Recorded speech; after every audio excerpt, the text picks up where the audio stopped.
Live from the Texas Cheerlickers Studios. It's In the Building with Mike Taylor and Rudy J.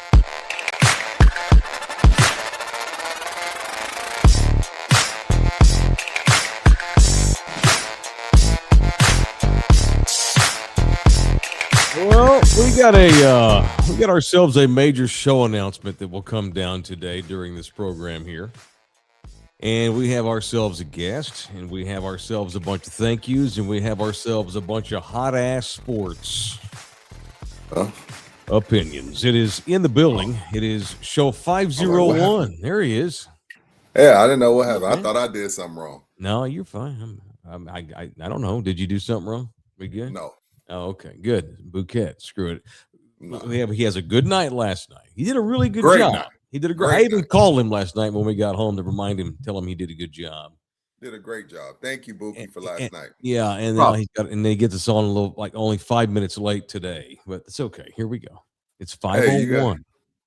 It's like, you go for 30, and then you may miss a shot or two the next night. Typical kid. Get a little shout out at work, and then he mails in the next 3 days. Oh yeah. All right. It is in the building. It is show 501 as we begin another 500 of these from the Texas Cheerlicker Studios at our respective apartmentos. It is in the building. The audio disseminator is indeed Jose Bouquet and Rudy J. I don't know how we top that. And a major announcement. A major announcement. For real? Oh, yeah. Yes, this is a major announcement. Me up on Instagram like, hey, did I miss it? I was like, no, we missed it. I forgot about it until I was just worried about doing a good job at soap. I totally, I don't know why I was a little nervous yesterday. It was weird. I was a little nervous. It was in the tight quarters. Yeah. New friends, new family. Everyone was kind of staring at you. It was a little different. It was great. I'm not complaining. It was great. But I had a little jitterbugs. Well, we don't get out as much as some. Yeah, I had the jitterbugs. I ain't gonna lie. I was a little jittery. No, you did great. No one could tell, I don't think. No. It's funny because you go through all this legwork, you work the streets, you actually talk to people, you meet them, they actually like you, they dig what you do, and they're like, sure, come do your show at our place. Absolutely. Showed full faith in us because they know how good we are. That sounds very arrogant. I should have said because they think we're really good.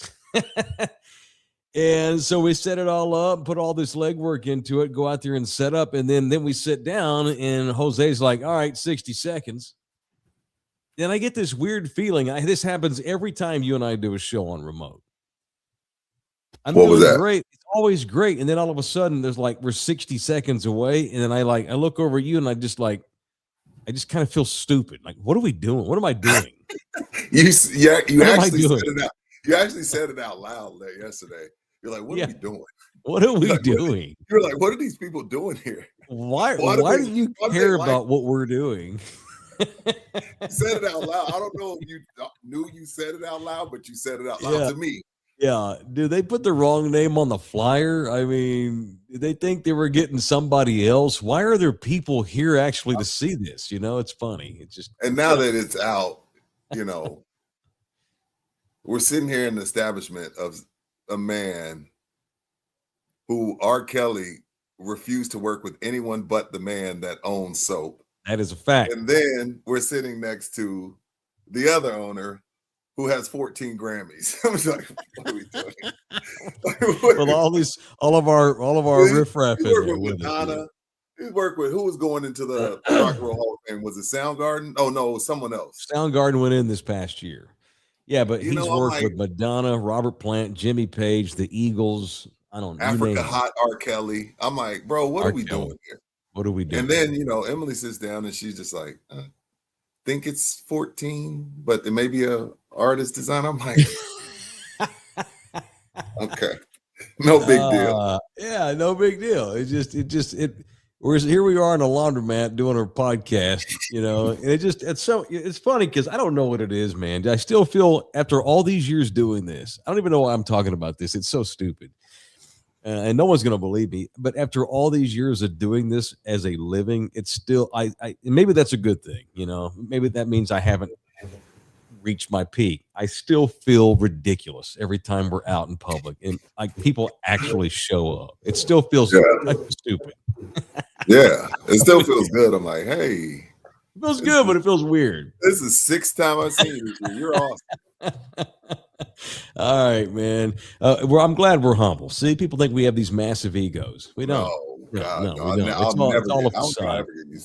No, this last week when the 5th graders were asking me for my autograph, I'm like, yeah, I'm literally signing it, and in my head, I'm like, this is stupid. This is so stupid. What are we doing? Yeah. Not because of the kids, because maybe all this is all fake ego. When the from Tyler, Texas, man. Right. Yeah. The show starts, and we get to hide our insecurities by up every day on our talk show. So. Well, it was an amazing night, and I don't take it for granted, man. Not to get all emotional, but no, because you can do these things and no one shows. I know, but it was the exact opposite. It was actually a great turnout, man. I can't thank all of y'all enough. Thanks to Soap, obviously. Thank you, Soap. Thanks to all the listeners, but y'all showed up, man. Y'all made us look great. That was awesome. Thank y'all. Very good. So, and it never stops though. Cool. We had a good bit. We promoted it. We hyped it. We did it. Now it's over. Back to the grind. All they care about is, why are y'all talking about this? Entertain me now. Yeah. Start dancing again. Yay, 500. Yeah. Now dance, because it's 5:30. I just go home. Yeah, Steph Castle, I know you had a 40-point triple-double, but what are you going to do against the Lakers tonight? I know you're the Western Conference Player of the Week, Castle. But what are you gonna do against Luka tonight? Yeah, that was last week. The world. Yeah, this is this week. You ain't shit now. Oh, so I have a major announcement. You want to just get it out of the way since we forgot it yesterday? Let's do it. Let's do it. So I'm not making as big a deal about it, because normally I'll tease it all day or for 3 days, and I'll start hyping this up as we go. I just wanted to put this out there for those that are watching, so this can get into your head. So you can be thinking ahead. The 2026. I don't have any other facts except the date. All right, it's all I have right now. In the coming days, we'll have times, all that stuff. I have date and location.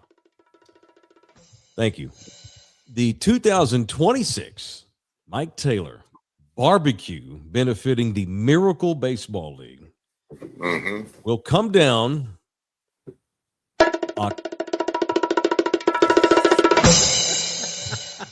October 17. October 17. 17 October. This is the first time we're doing our barbecue in the fall. Yeah, because normally you do it when it's Africa hot.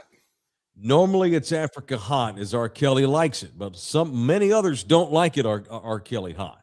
So this year, the Taylor Barbecue, we've changed venues and seasons. It's October 17. I think that's technically fall already. Out at the Miracle League field, where it shares a parking lot with Wolf Stadium, where the Missions play.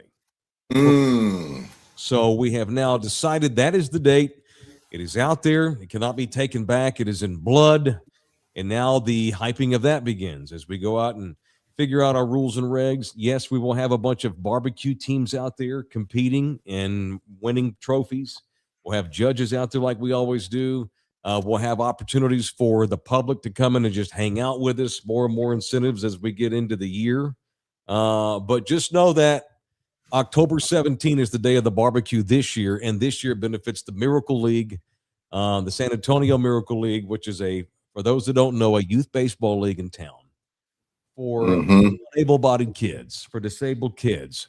It's this beautiful little spongy field, and it's spongy because you got to get wheelchairs on. You got to be able to get your walkers and crutches and stuff. It's for disabled kids so they can play baseball. Because imagine being 11. I lived for baseball as a kid. Lived for it. And played it from age of 5 all the way to out of high school. And cannot imagine what else I would have been doing with all that time. And you could imagine wanting to play probably getting arrested so bad. Yeah, stupid shit.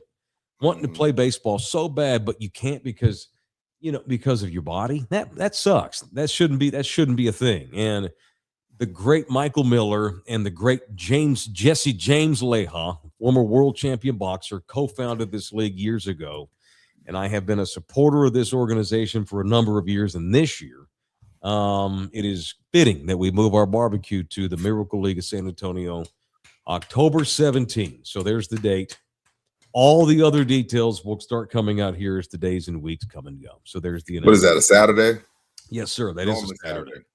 That is a Saturday. Absolutely. We have, and we're it's at the parking lot. It's going to be right next to the field, and that parking lot is huge because it goes from the. I think it'd probably be more room for trucks than way more room, okay. More teams. We'll be able to get more teams in there because that parking lot's massive, and hell, it wraps all the way around the other side of Wolf Stadium. That's a big parking lot, and so it's a. I've been to festivals over there. Yeah. Now we just need the weather to cooperate, but that's always the case every year. So October 17, super stoked to announce that. And now the real work begins in raising as much as we can for these kids of the Miracle League because they don't charge them 1 cent to play in the league. Not 1 cent. We cover every single cost.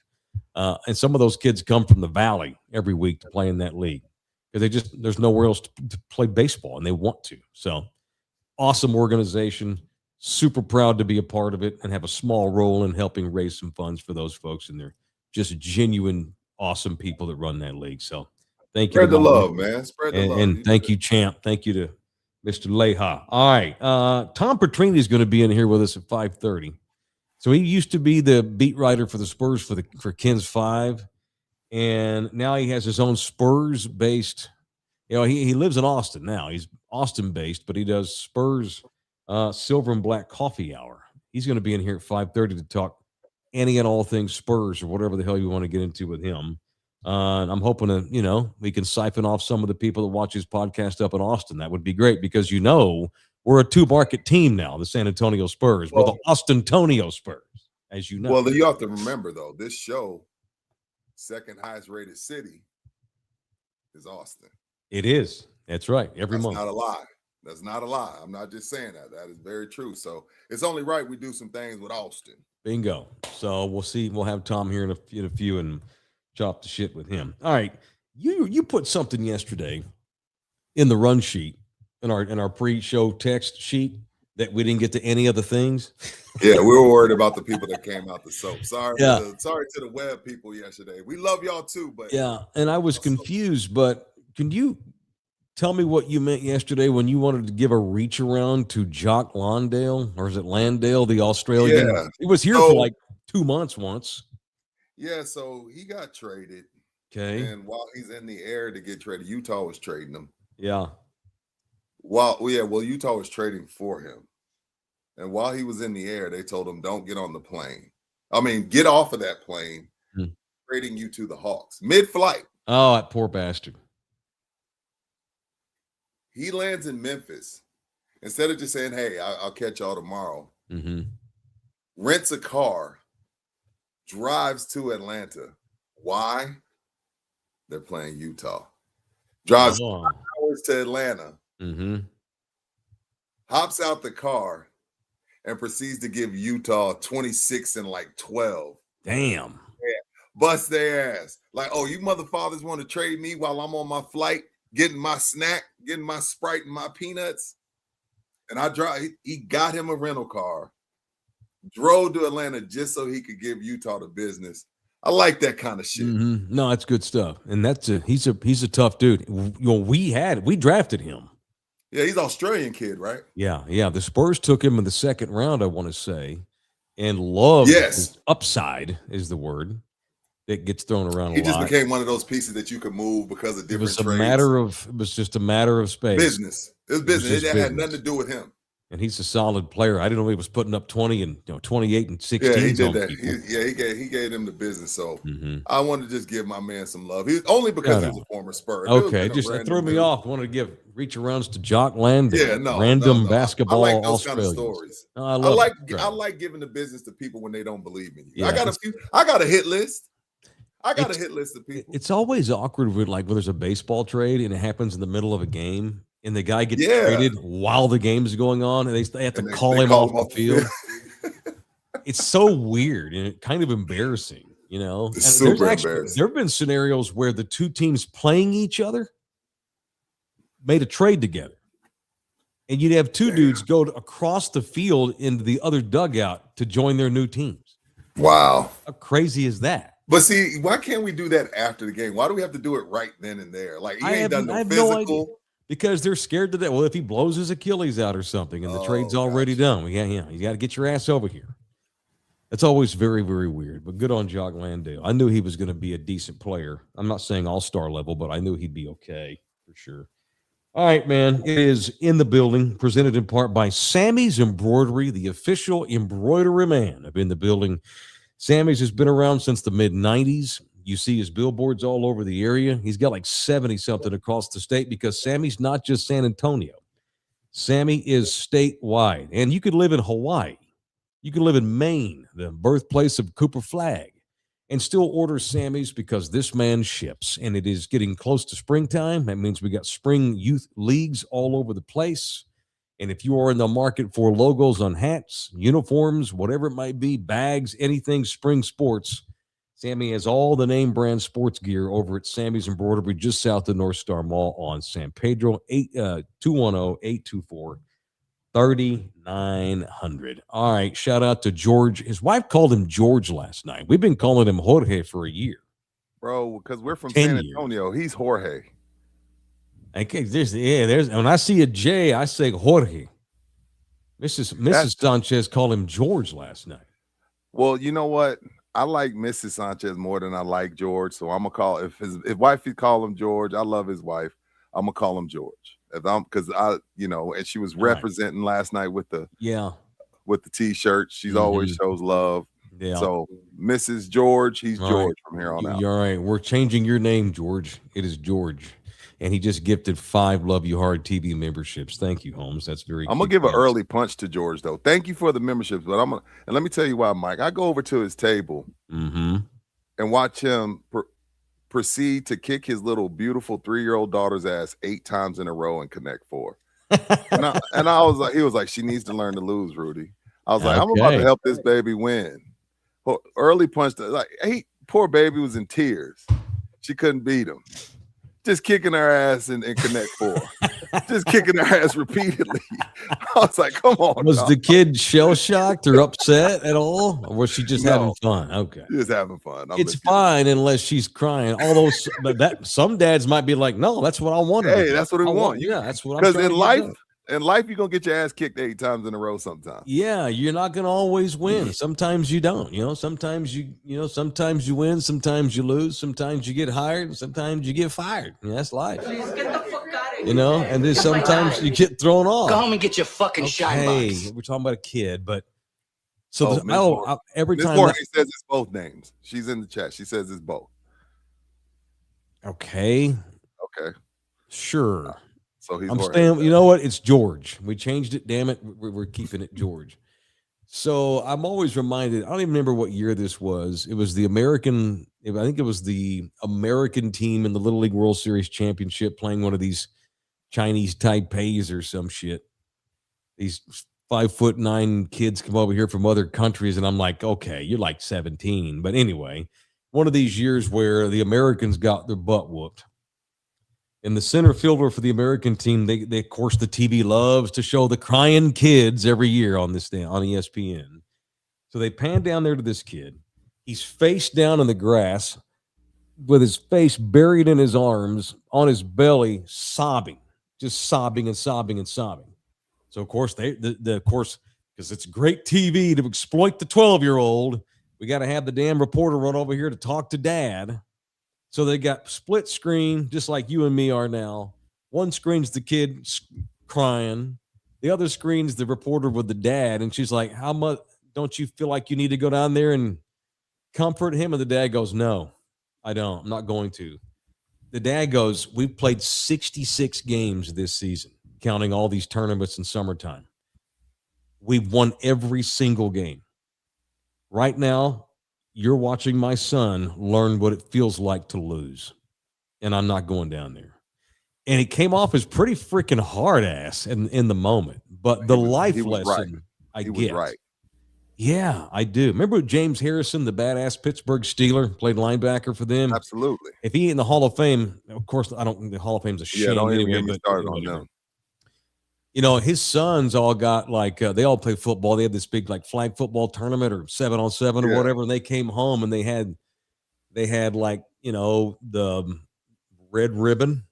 I guess blue was champion, red was like third place or whatever, and Pops made him take the ribbon back and give it back to the coach. We don't do red ribbons in the Harrison household. Like, God damn, man. I remember Kobe had his team throw it there. They got like fourth, and Kobe's his girls, and he was like, "Do y'all want this? Do y'all want this fourth place trophy?" And they were like, "Yeah." And I know some of them were probably like, kinda, but they kind of team voted. They all threw them away before they left the gym. God. So if everyone's on board and that's just how your team's makeup is, that's fine. But there's also the other end of that. We're like, remember like the on Karate Kid Part 2 it picks up at the end of Karate Kid 1. Mm-hmm. Danielson just won the All Valley tournament and they're out in the parking lot going home and the Cobra Kais are out there and that asshole sensei grabs the second place trophy out of Johnny's hand and breaks it. Yeah. And that's when Johnny's like, you're over the top, bro. That's not a good. We don't want that message. No, we don't want that. Yeah, don't break the trophies and punch the kid in the face. No.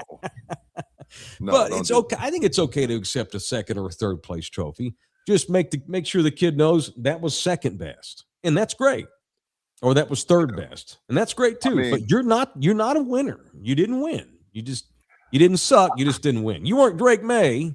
Right. You were Matthew Stafford the week before in the NFC Championship game. I don't think Bezos cries himself to sleep at night because Elon's richer than him.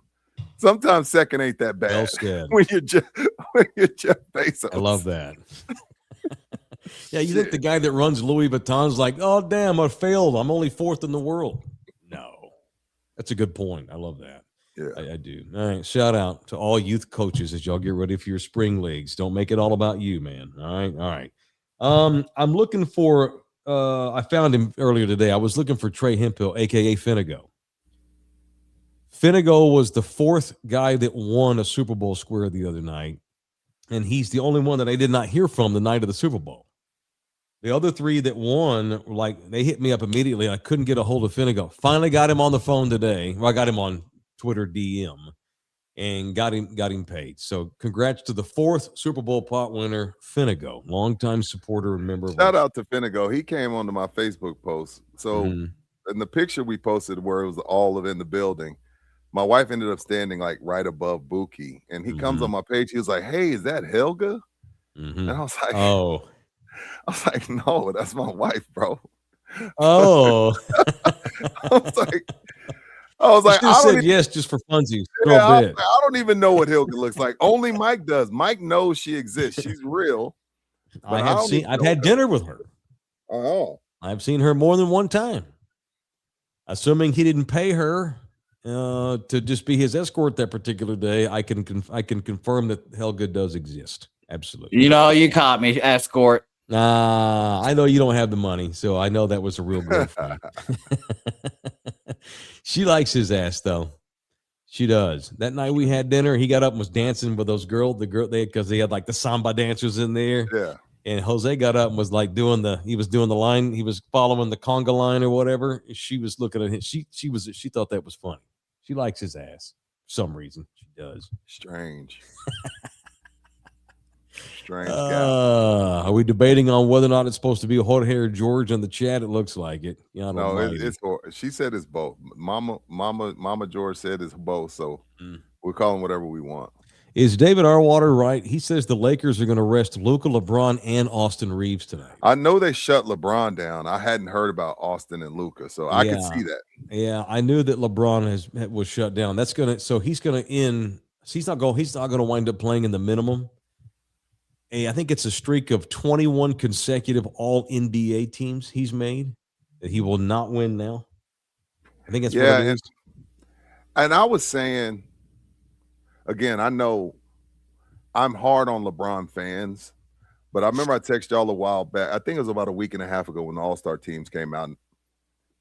And I remember the year Jordan didn't get voted a starter. Mm-hmm. And they bring the starting lineups out there, and Vince Carter runs off the court and like, Mike, you're starting. Like when you're not coming off the bench, you're Michael Jordan. Mm-hmm. Yeah. And I felt like, as hard as I have been on LeBron, he's carried this league for 20 years. This league has its ratings because of LeBron and Steph Curry. Throw Steph in there. Yeah.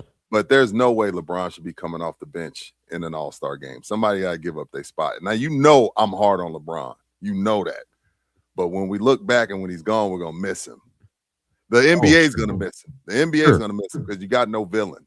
Absolutely. Don't give a shit. They're making too much money. They don't give a shit. So, but it looks like, I guess now we ain't got to worry about it. I guess he shut himself down. Yeah. And last night was like, that's a championship team. We ain't a championship team. Yeah, we're not. We're not that. He didn't look too happy either. He's just being honest. He probably knows his days are numbered as a Laker. He's beat down. Yeah, he is beaten down. I could see him maybe one more year in Cleveland or something, maybe next year, just for think he goes home, last home ride or whatever. But man, it's hard to imagine him back in LA. So I was already on the fence about watching this game. I've watched every game so far this year, but it's a 9:35 tip-off. And now that I know no LeBron, no Luka, no Reeves, that's going to be tough. That's going to be tough trying to stay up. What's up, Rib? The official Russian oligarch in the building just gave us $20. Sorry I missed yesterday. I got a bug. I'm thinking he's supposed to remain anonymous. I think that's what that might be. I think that's what it was because Rib knew I had some questions for him. I wanted to meet Rib. I had some questions for him. He's avoiding you. He's ducking you. Yeah. Hey, Rib, I hope you get better, buddy. You all right with me? All right. Stay strong, Rib. Get your ass right. Everybody has a bug. Take some medicine. I do. Is it a bug or is it cedar? I've had allergies. Cedar. I think it's cedar, bro. Because my girls and Anna, cedar is like kicking their ass. Like when mountain cedar gets kicked up, that's when I have it. That's when I get the shit. It's very hot in San Antonio. Yeah, it sucks. All right. Let's see how the temperature is in Austin, Texas. The second home of the San Antonio Spurs. As we all know, these Spurs are a double market franchise. As much as many people around here don't like it, and I've been very adamant from day one, tough shit. The Spurs have to do what they have to do to market themselves in this ever-changing world, which is why they play a couple of games every year up in the ATX. Well, one dude joins us from the ATX. This is Tom Petrini. I've known him for a long time. He's been on the show before. It's been a while.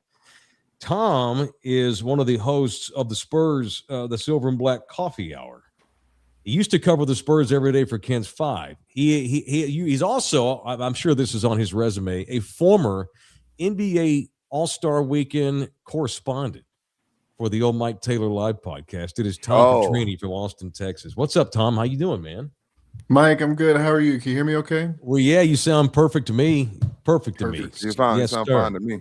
Rudy, good to see you, man. How's everything? It's good to see you guys. Thank you for having me on. Of course, we're good. So who are the other dudes you do the show with? Let's give them a shout out too. Yeah, so I do Silver and Black Coffee Hour with Aaron Blackerby and Zach Montana, a couple really good guys. Okay. It's a fun time. It's three good buddies who like talking Spurs hoops, and that's all there is to it. It's a lot of fun. And just recently I started doing Spurs on SI is where my written work is. I hadn't been writing in a little bit. So it's good to be back at the typewriter. It's good to know. Enjoy writing? You enjoy writing still? I do. I love it. Yeah, it's really and he's good at it too. He's being humble. I have fun with the written word. It's like there was the Spurs just played their, I think, 4,000th game as a franchise. Mm-hmm. And I realized as I was writing a paragraph that I was doing a countdown. And that was something that just like tickled me a little bit. I have fun with it.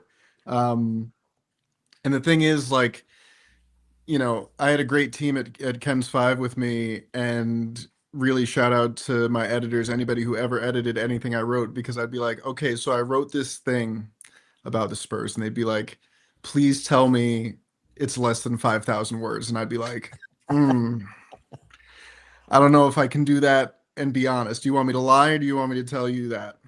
Mm-hmm. And so now I edit my own stuff, and so I feel less bad about it. I bet good. it ain't 5,000 words no more.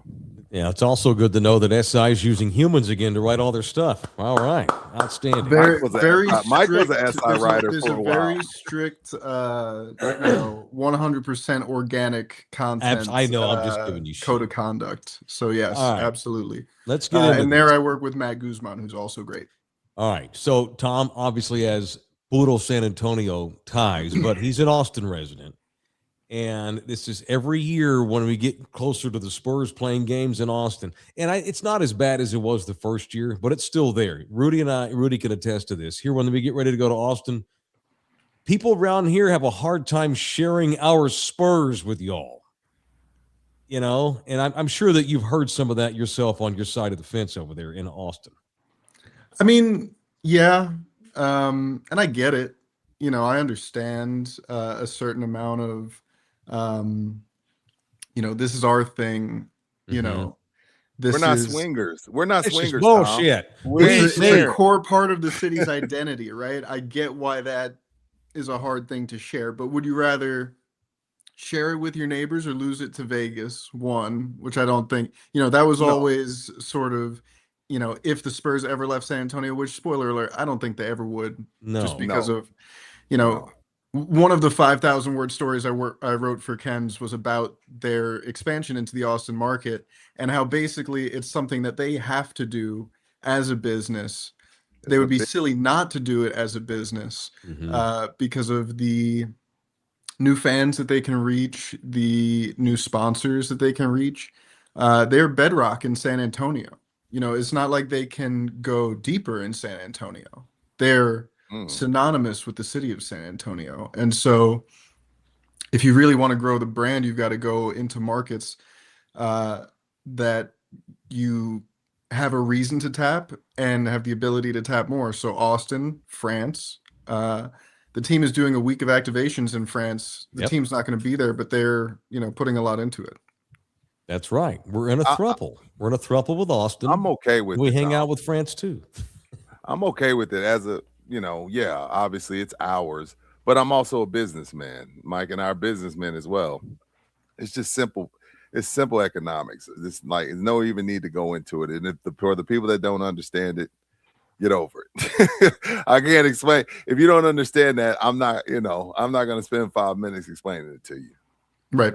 Bingo. All right, Tom. One of the topics we've gotten into lately, it's really me just stirring shit up, but not that I don't. Yeah, I'm not just making up stuff. I'm not making it up. No, but I knew a lot of people wouldn't like it. So I'm so happy that these kids are finally getting their stuff together. I'm so happy that the Spurs have had a good season. But I'm not as optimistic as many this year in the postseason. And it's not just simply, well, they're a bunch of young kids. They've not been here. So this is the trajectory's right on schedule. This year they'll get beaten early and then win the title next year. What I worry about is tactical. It's not even the lack of experience. And maybe you'll shoot this down and that's fine. A lot of others have. They have so many guys who do the exact same thing. I almost wish that they had where obviously Wemby is Batman, but they don't really have a Robin. Steph Castle was that the other night. He was amazing. He was outstanding. And not that he has to have 40-point triple doubles in order to have that my point is I wish there was an obvious number 2 go-to guy in winning time of a playoff game. That's all I said. And I got half the city pissed off. I understand that. I understand wanting a clear hierarchy. I think the Spurs, as currently constructed, though, may be a little more dangerous, to go on with your analogy there, if it's more of like a Justice League situation, right? Here we go. Because when I think about what's truly dangerous, sorry, my puppy got a little excited there. When I think about what is truly dangerous about this Spurs team, is that they can hit you from a variety of different angles, right? It's not always going to be Steph Castle's night. Sometimes it's not. It's not always going to be De'Aaron Fox's night. Sometimes it's not. Or Wemby. I think they could be, Wemby. I mean, even when Wemby has an off night, it's 17 and 10 and 3 blocks and plus 11 or whatever. But I don't know. I like that they're unpredictable in that way. I think down the stretch, we're going to see more dialing in the process, more Wemby Fox pick and roll, I think. Okay. Wait, but when you say unpredictable, Tom, a little pushback. When I hear unpredictable, I hear you coming from a viewpoint of, well, anybody can go off. But when Mike and I talk unpredictable, we talk about just a whole different team not showing up. Right. That to me is what's worrisome. Like sometimes they can beat Oklahoma City 3 times in a row, and then they lose to Charlotte. And then they're giving up 15, 17-point leads to the Rockets. I mean, they end up coming back. So that's what I think lean more towards on the side of when I hear you say unpredictable. I mean, I think the NBA is predictable. And I also think, the Hornets have been like one of the best teams. They've in the been really league for good. the calendar year. And they can fight.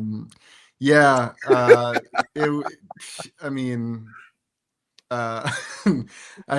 You guys already went into that, yeah, but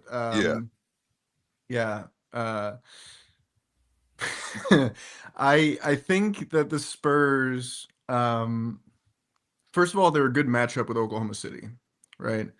And I think part of the reason that they are a good matchup with Oklahoma City is the thing that they're sort of redundant at in the non-Wemby department. They have a bunch of wings who are, floor spacers, defensive focus guys. And then you've got 3 star guards who can, be a walking paint touch, right? And finish or spray the ball out. And I look at a team like the Rockets, right? And the Rockets have had a lot of, down moments in the last couple weeks. Mm-hmm. Part of that sort of kicked off by the way the Spurs guarded Amen Thompson, right? And so I saw people they didn't guard right. I saw people in Rockets, circles being like, all right, KD, Şengün, and Amen Thompson, those, everybody else you're trying out. And it's like, okay, so one of those guys has no, is not a threat offensively unless he's dunking it. One of those guys is, getting targeted defensively, and the other guy is, a legend, but 37, right? Yeah. I would rather have 3 young point guards that that's can all fair. attack. I like that point, Tom. I like that point, and they shut them down. But what they did defensively in that game was a defensive masterclass. So yeah, I feel you on that. Go ahead, Mike. And it was a blueprint for the rest of the league playing Houston. But I don't think the rest of the league can do that because they don't not have the same Harper, way. Castle, Fox. They defend different, and then you got that Eiffel Tower in the paint. So yeah. All right, man. How do we find your podcast? The podcast is on all of your podcast listening platforms. Yeah, I know, right? All of them. It's on YouTube. We do a lot of face acting. It's a lot of visual humor from time to time. Okay. And and then written stuff. Spurs on SI. And I'm on Twitter as much as I would prefer not to be, but damn it, it just sucks you in. I've put in too much time there. That's where I live, like real quick. Shaq said they're gonna beat OKC in the Western Conference Finals. Yes or no? Yes, he did say that. Yes, I agree. So you got him in the finals. Okay. I said it in the NBA Cup. I said Spurs Knicks would be a lot of fun. Am I biased as a New Yorker wants to go home for the finals? Absolutely. But I also, why not? Why not? The Spurs have beaten the Thunder 3.5 times this season. 3.5. I'm gonna call that 3.5. No, that was a mail-in, like tonight's game is going to be. All right, sir. Thank you, Ben. I appreciate you popping in. All right, appreciate you guys. Thanks for having me. All right, it's Tom Petrini. See there, y'all are worried about people in Austin. Hell, they're bigger homers than most of you some bitches down here in San Antonio. Oh, see, it's funny. He and I've chatted about this before. He thinks I'm absolutely wrong. He thinks that the 3 guard situation is a strength, is great, and come playoffs, no one's going to be able to defend it. I think that in a half court game, they tend to get bogged down. And Tom even used the word just now that they do tend to get redundant. That's a good word for the Spurs. They can get very redundant on nights on offense because you got 5 Spider-Man guys all pointing at each other with no one to take shit over. That's what worries me. And also, Mike, that's why they're able to beat the Thunder, because essentially that's what the Thunder are. Like, they built this team to be able to, and that's what you're supposed to do. The Thunder are the best team in the West, right, as of right now. But when you look at it, it did take them 7 games to beat Indiana, and it took Halliburton tearing his Achilles. So it's not like they're a juggernaut, but that's why it looks great against the Thunder. But then you see some other teams, which concerns you, Mike, and it's like, wait, this don't look right. It's too many guys doing the same thing, and there's other teams that can expose that. And like Oklahoma almost got exposed a couple times last year. But I see what Tom's saying. Yeah, and it's funny you mentioned the Knicks. The Knicks are a horrific matchup for the Spurs because the Knicks have 4 or 5 guys who all do different stuff, and they have on a bigs given that can push basis. Wemby around. They make Wemby earn it. They're able to lean on him a bit. He isn't getting on that grown man weight. They beat the hell out of him. Yeah, they beat up. And I'm not trying to doom and gloom the Spurs. I'm gonna need to see them in the finals. I'm gonna need to see it before I go and predict it. I'm not picking, but I'm not picking anybody but Oklahoma City until somebody beats their ass. All right, jump in here if you'd like to chat with us. You can donate via the super chat. You can also do the buymeacoffee.com bit that no doubt Bouket's already put up if he has any will. You can become a member of this program for only $4.99 a month. I heard a rumor that we might do a members only tomorrow, maybe. I'll have to talk about that later on. We'll see. I'm down. Subscriptions are absolutely free, however. Just go to our show on YouTube or Spotify for that matter, or any of the audio mediums, and you can download us and subscribe us for absolutely gratis. All right? So thank you for making me and Rudy continue to chase our dream of being world-class stars. Thank y'all. All right, it is in the building. Presented in part by Slackers. Even had a little bit of had a little after party last night. Went to Slackers, had a little nightcap. Yeah, it was nice. Played some tunes. I put a little bit of money in the jukebox. Got some people some drinks to thank them for coming to Soap and thank them for coming to Slackers. Good times. Had a couple drinks and we went on our way. One of our listeners, we talked about this last week, came up to me and said, "Hey man, I'm going through something, and I've gone through some things over the years listening to y'all, and y'all got me through all of them." So I ain't gonna say his name. I didn't put his business out there, but shout out to my guy. You know who I'm talking about. But yes, sir. Shout out to everybody that came by Slackers. Good times. That we were at the one on Rector right behind North Star Mall. There's 4 other locations, so there's a total of 5 in the greater San Antonio area. So check out Slackers Sports Drinks and Games, the official sports bar of In the Building. All right, Bouquet, if you could, maybe a little production value. What do y'all think about Chipotle? I call it Chipotle. Do you even go to Chipotle? Do y'all ever eat it? I'm not a fan. My family is. I think it's Oh, 1 second. I've lost you. Oh, hello? Can you hear me? Okay, my bad. Start over. Either I'm losing my mind or your mic went down a little bit. Go ahead. No, my family loves it, but I think it's a ripoff. Okay. I hate that the workers act like if they give you a real scoop of protein that, it ain't coming out of their pockets. They're all stingy with the scoops. It's overrated health-wise. I'm not a big Chipotle fan, man. I'd rather go to Cava or some other place where they're generous with the protein. And Chipotle is my life. Really? Wow. Okay. I love Chipotle. It's in my top 3. So the Chipotle that I go to, we probably go once every couple of months. It's not all the time, but it's 4 or 5 times a year. And honestly, it's because it's convenient. We live super close to one. They are very, very giving when it comes to the portions. I always wind up having to throw meat away because they really. I guess I'm going to the wrong one then. Well, Mike, what's ones you go to? Well, just for I go to the one. I go to the one at the quarry all the time. Okay. Noted. Okay. Yeah, they give big ass hunks, and I'm sure because they're such a huge company, I'm sure that they're supposed to give the same amount of meat. Like they make those little spoons the size they are for a reason. But these old boys over at the quarry, shit, they scoop it up 3 or 4 times on your plate. I have to throw food away every time I go there. And it's pretty good. I'm not saying it's the best, but it's okay. All right, so we all three run the gamut. I like it. He loves it. You hate it. I bring this up because their CEO was under fire for coming off as an out-of-touch, arrogant asshole. Confirmed cunt. Do you know this?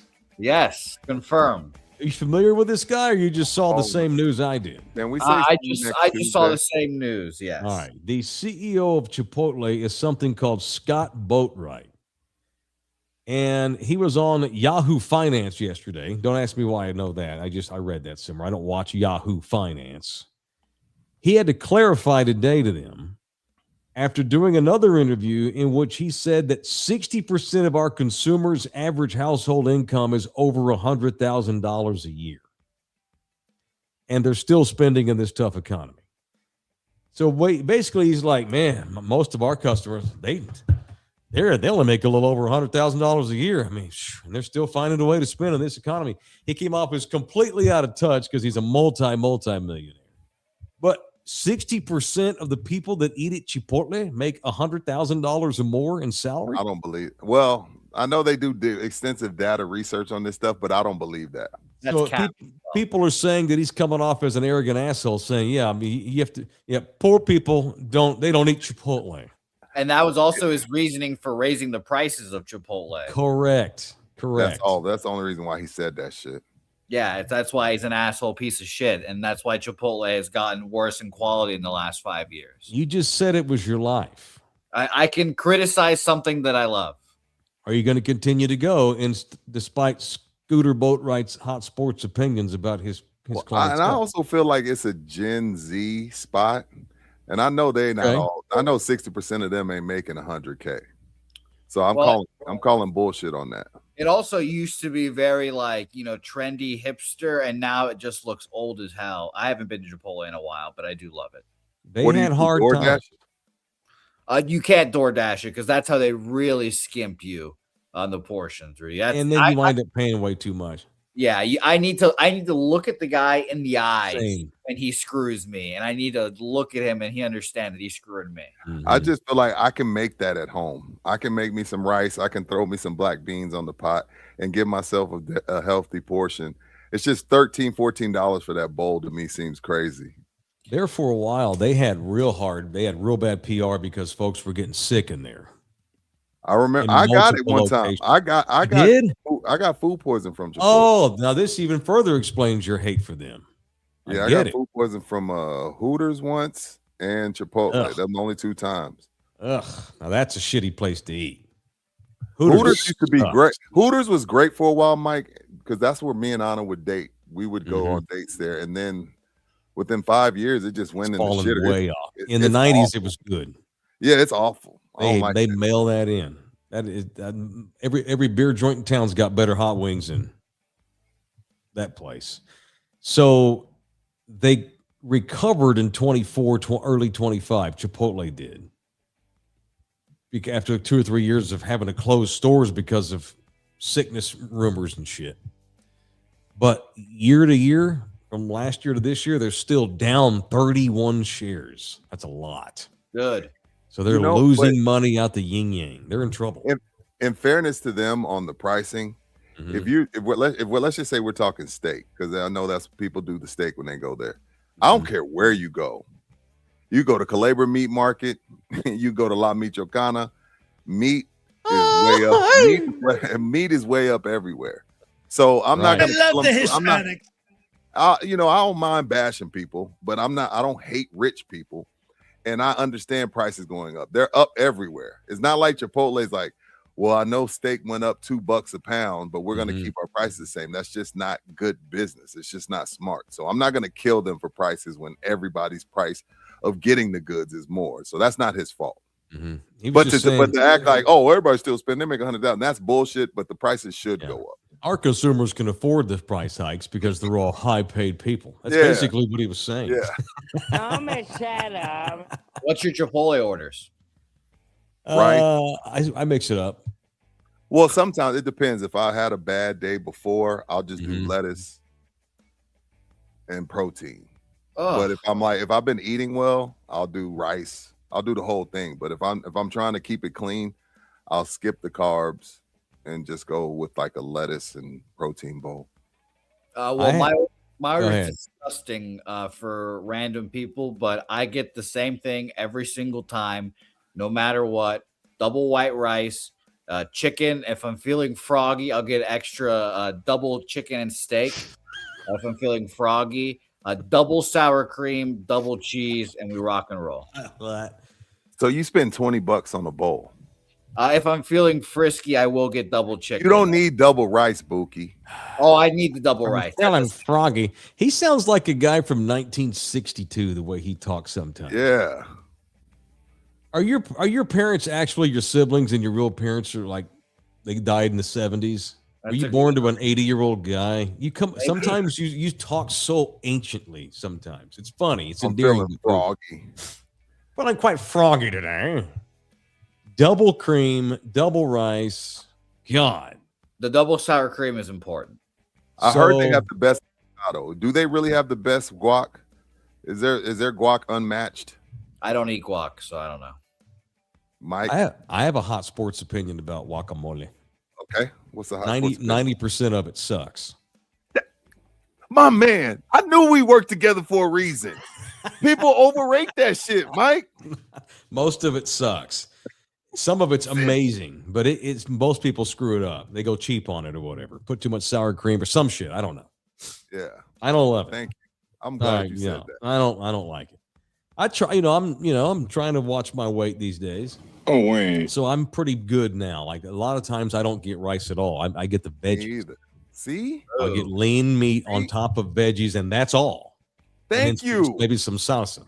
Never the guacamole in there, though. You'll be a grown man one day, Buki. You'll understand. This is why your arms will never look like this, because you want double rice. Well, you'll never have these. You'll never have those because you want double rice. If I'm really feeling frisky, it's double white rice, light pinto, queso, double sour cream, double sour cheese, and all that shit. Okay. You're disgusting. You know, we actually got some good guacamole last night. We went to HEB, and they had just made it. It was fresh out of the deli, and we got the badass chips to go with it. And that's basically we had that for dinner last night. We had chips and guacamole. Let me tell you something, man. HEB is voted the best store in the world, in the country, for a reason. It's good shit. They never done me dirty. The tamales They've never done me dirty. Good. Bakery's Their great. barbacoa is fire. I don't care. I know there's a lot of people in the chat. They're wrong. What do you do? HEB's barbacoa is all meat. Yep. I get none of that fatty shit in there. Done to the perfection, and the tortillas to go with it, with a little bit of butter on it, and now they got the half flour, half corn. Yep. Shout out to the butts. What's up, Chuck Butt? What's up, Chuck Shout out. All right, Henry's in here. Says the steak and fries at the club's now $5.99. It used to be $2.99. Everybody's going up in price. Sugar did have a $3 steak. I've had that sugar steak a few times. God. I don't know. Ordering steak from a strip club, but I've done it. Oh, yeah. I mean, we're all guilty. I mean, who's not? I watched a boxing match at strip, not the ones that I've called. Andy Ruiz fight at like noon at a strip club and got a steak there once. It's good. I went back in the old days of the ticket, the men's club. That was really good. I'm like, I think men's club had good food. They had a chef. They actually had they paid him good too. Their chef was a high paid, very good dude. He knew what he was doing. It was good food. It was great. All right, it's In the Building, presented in part by Texas Cheer Liquor. Good to see Mr. Singh out last night. He was shy about the liquor, man. He was shy. I was like, man, go get it. He was like, he's like, yo, man, look where we at, and these people. We told him it was cool. Sure? I know. He was scared. Next time we do something at a fancy place, we're going to have to give all of our people a speech. Just act like you belong. Yeah, everybody's so uncomfortable. I'm like, yo, there's beer up here. Yo, they gave us okay. On, you own 7 stores and then like your ghetto. We said it's okay. It was cool. It was great. And and everybody was so well behaved last night too. We had no incidents whatsoever. Not one person said something weird. Well, not where a lot of people could hear him anyway, or her.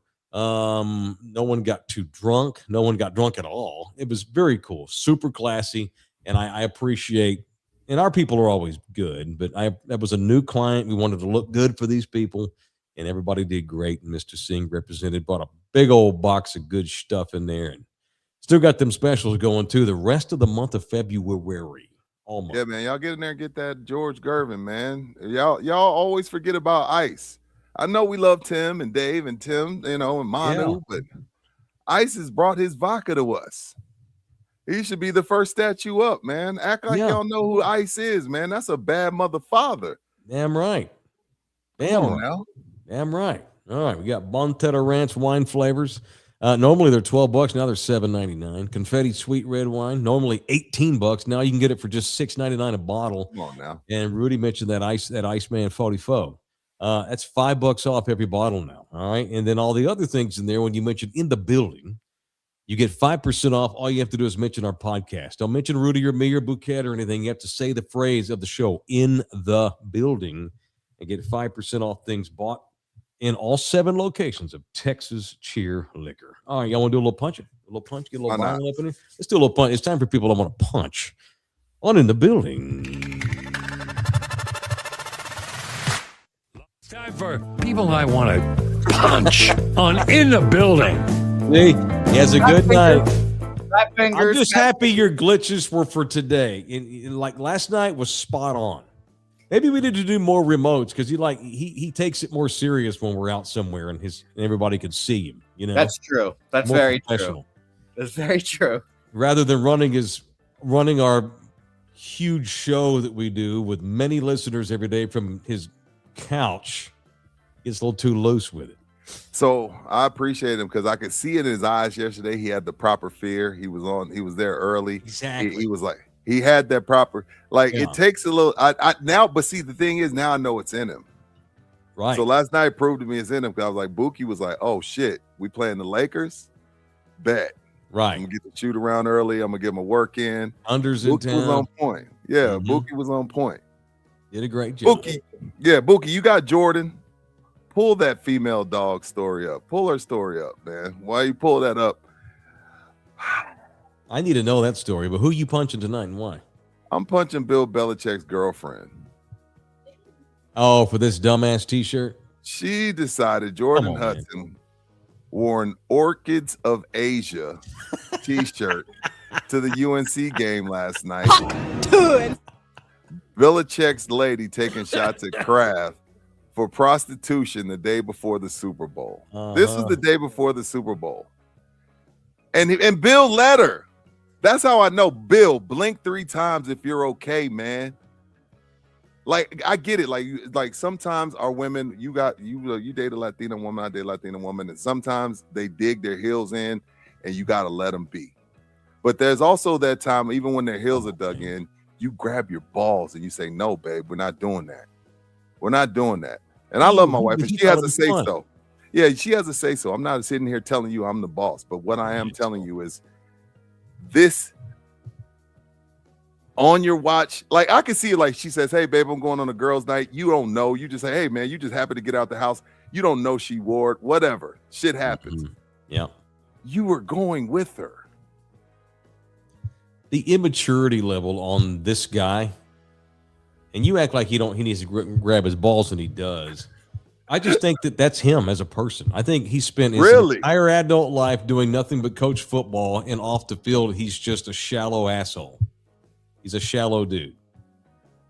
He might be, Mike. Maybe I'm putting too much of this on Jordan. I mean, he is a grown man. Have you ever seen him do an interview that wasn't football, or he never put himself in any other regular human scenarios? All you see when you see Bill Belichick, you just see Coach Belichick. We never see that's all I know. And now since he's retired, now he's the coach at Carolina or whatever. And he's more out there because of her, and he's allowed her to put him out there. It has made him look like an effing buffoon, just an immature, never matured, Trump-like, just asshole, and super immature and shallow, just uncouth. No. I mean, fuck you, dude. That man paid you how much money all those years to be the coach? Throw his ass under the bus like that. He ain't never done nothing bad to Bill Belichick. Bill Belichick's just a dick. Maybe punch both of them. Yeah, it's gross. That's a good punch.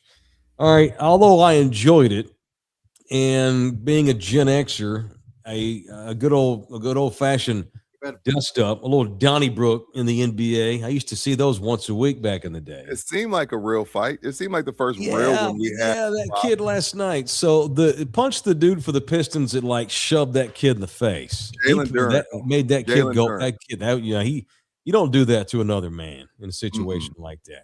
And After he headbutted.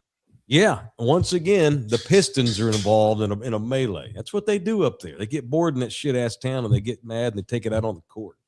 So punch that idiot for the Pistons that shoved that headbutts the kid and then shoves him in the face. Mushed him. You don't mush him, man. Yeah, he mushed him. Yeah, he mushes his face. That was awful. That was awful. Cut. Punch his ass. All right, we had somebody reached out today to me. Need to get a hold of Mr. Orlando Kell. So happily gave the man the phone number, and he's going to be reaching out to Orlando. Probably already has. If he's not, he's going to do it right soon. It is the official family man, lawyer of In the Building. If you need a family lawyer for whatever that means, family law, that's what Mr. Kell does. 210-775-4995. You can also email this man, orlandokilllaw@gmail.com, orlandokilllaw@gmail.com. All right, before we get out of here, I was so excited last night to talk about our show and soap and make sure that Martin and Emily got all the things they needed to get done. We barely even talked Super Bowl. And honestly, it was okay. Are you going to remember anything? I was thinking about this today. That was the most boring, least memorable Super Bowl I've ever seen. Like, Bad Bunny's going to be the only thing I remember about this Super Bowl. Because we're so divided, all I remember, in 5 years, I'm just going to be like, oh, yeah, that was Bad Bunny. That was Hawks and Patriots. That's how it's that is to be Benito. It was literally, I know that's what they were calling it, the Benito Bowl, but that's really what it turned into. Because it was a really good, really cultural lesson, and two, because we're so divided on the topic. That's all I'm going to remember in 5 years. Right now, but in the 5 years from now, it's going to be, oh yeah, that was the Benito Bowl year. That was Seattle. So, and they'll be like, oh yeah, that was that shitty game where the Patriots were the luckiest team to ever go to the Super Bowl. Yes. I've doubted New England all year long, although I do recognize Drake May has unbelievable talent, and they did win 14 games with the easiest schedule in the history of the league. I think I heard somebody say today, of all the teams this year the Patriots played in the regular season, all but 2 of them, of the 17 games they played, I guess it's 13, take away the division. So they played 13 different teams this year. 11 of those teams have either fired their coach or offensive coordinator since the season ended. That's how cush the Patriots had it this year. They played nothing but teams in dysfunction. And then they get C.J. Stroud, who completely forgot how to play football. Don't forget Jim Harbaugh and Josh, whatever. And the week before that, overrated-ass Justin Herbert, who could not hack it in the cold. And then you get CJ, who just completely shit the bed mentally.